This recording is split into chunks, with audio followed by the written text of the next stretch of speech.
Servo mechanism. Mari kita periksa diri sejenak.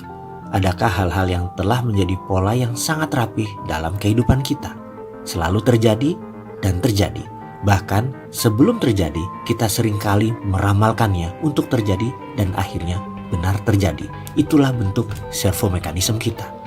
Dalam dunia servo mechanism yang namanya baik atau buruk adalah hal yang sama. Kita ambil contoh servo. Ada orang di luar sana, saya yakin bukan Anda sahabat. Ada orang yang selalu pembantunya. Kalau sehabis lebaran, tidak pernah balik ke rumah lagi.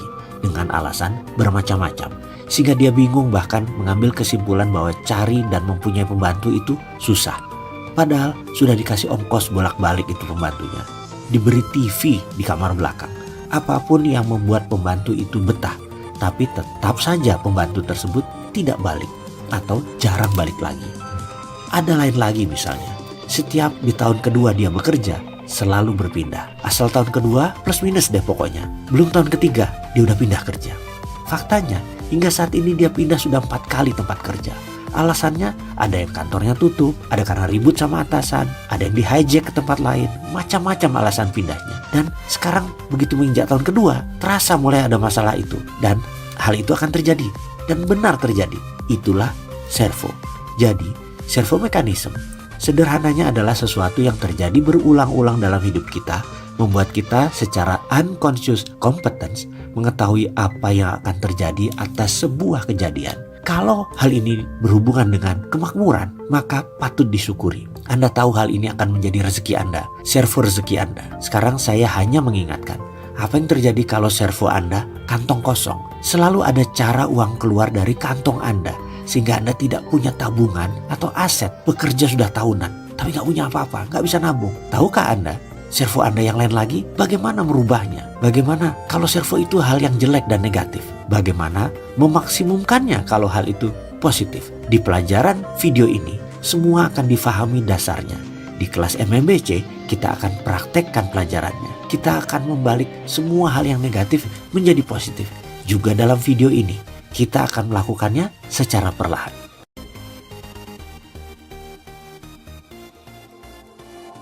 Bagaimana Anda melihat Anda? Setelah konsep tentang keyakinan diri atau self-concept, yang berikutnya kita akan bahas adalah tentang self-image. Ini adalah bagaimana Anda melihat diri sendiri. Ini juga disebut cermin dalam diri. Bisa Anda bayangkan kita berdua berjalan masuk ke sebuah toko busana ternama. Anda melihat-lihat dan mencoba sebuah jas. Lalu saya membelikan jas tersebut seharga 8 juta. Kemudian kita ke toko pena. Saya membelikan Montblanc, pena yang seharga 5 juta rupiah. Kemudian kita ke toko jam. Lalu saya belikan Anda sebuah jam Omega seharga 27 juta. Percayakah Anda sewaktu keesokan harinya Anda mengenakan semua itu untuk sebuah presentasi bisnis, Anda langsung memiliki keyakinan yang tinggi dan citra diri Anda terpancar dari dalam diri keluar adalah citra sukses. Presentasi Anda pasti memukau dan sungguh Anda sudah membutuhkan sebuah teori tentang pentingnya citra diri. Dalam hal pelajaran di video ini, citra diri tersebut bisa Anda bentuk dengan visualisasi, dengan bayangan dalam diri. Bayangkan suasana presentasi bisnis yang akan Anda lakukan. Bayangkan reaksinya, bayangkan sampai hasil akhir seperti apa yang Anda harapkan. Bisnis goal. Jadi ada 2 cara meningkatkan dan merubah citra diri. Pertama dengan memberikan pengaruh fisik seperti cerita pertama, kedua dengan kekuatan imajinasi berulang-ulang. Keduanya memiliki efek sama besar. Dengan visualisasi diri Anda, sebenarnya Anda sedang mengirim pesan tertentu dalam pikiran bawah sadar Anda. Kemudian pikiran tersebut akan mengkoordinasi dengan pikiran dan selanjutnya dengan kata-kata Anda, kemudian dengan tindakan Anda, dan ini berjalan konsisten sesuai bayangan citra diri Anda. Inti pesan, semua perbaikan dalam hidup Anda akan dimulai dari perbaikan gambaran mental Anda. Citra internal Anda akan mempengaruhi emosi, perilaku, sikap, bahkan bagaimana orang lain berinteraksi dengan Anda. Lalu saya mengingatkan ada hal yang sangat penting dalam konsep mindset,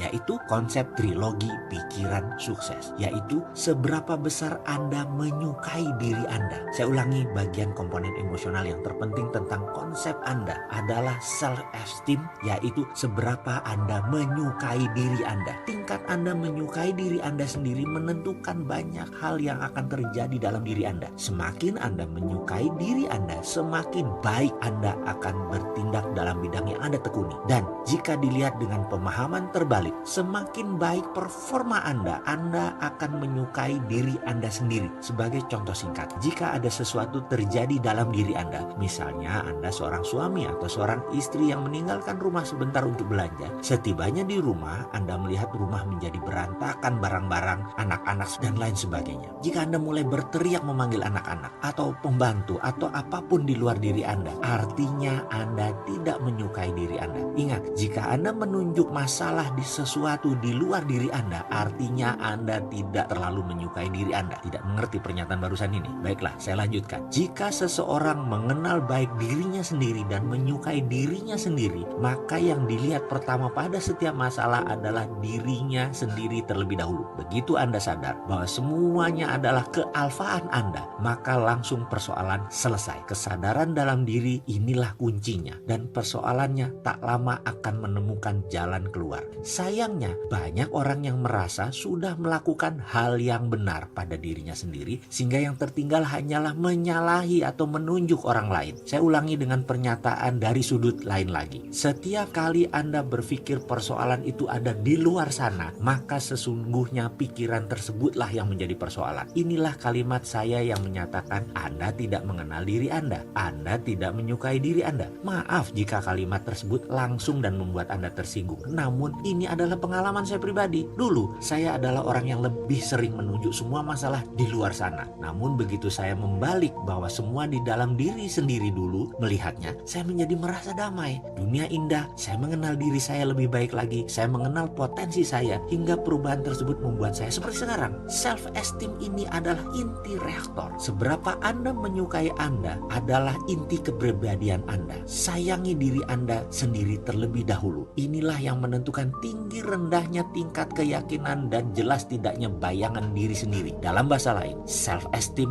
menentukan self-concept dan self-image. Semakin tinggi self-esteem Anda, semakin mudah Anda mencapai apa yang Anda inginkan. Orang yang memiliki self-esteem tinggi nyaris tak terbendung. Inilah hasil akhir dari video ini yang membuat Anda pasti tidak terbendung. Self-esteem menentukan kualitas hubungan sosial Anda dengan orang lain. Semakin tinggi kesukaan Anda terhadap diri sendiri, Anda semakin banyak disukai orang. Kesannya adalah kalau Anda adalah seorang yang tidak menyayangi diri sendiri, mengapa Anda layak dicintai orang lain? Dan lakukan sebaliknya, semakin Anda menyukai diri Anda, semakin Anda disukai orang lain. Semakin Anda menghormati diri Anda sendiri, orang cenderung akan tergiring menghormati diri Anda juga. Dalam kemakmuran finansial, tingginya self-esteem adalah tingginya rekening bank Anda. Percayalah, atau di bidang lain, semakin tinggi self-esteem Anda sebagai orang tua akan menciptakan anak-anak yang self-esteemnya tinggi pula. Keluarga yang memiliki self-esteem tinggi biasanya dalam keluarga tersebut terpancar cinta, tawa, dan kebahagiaan. Demikian sekilas video berdasarkan pengalaman pribadi di dalam mengawali perubahan diri, di mana hukum dari perubahan adalah kesadaran terlebih dahulu. Sadar dulu baru berubah, ngeh dulu baru berubah, ingat dulu baru berubah. Awareness before change. Selamat menempuh perjalanan kehidupan yang menyenangkan.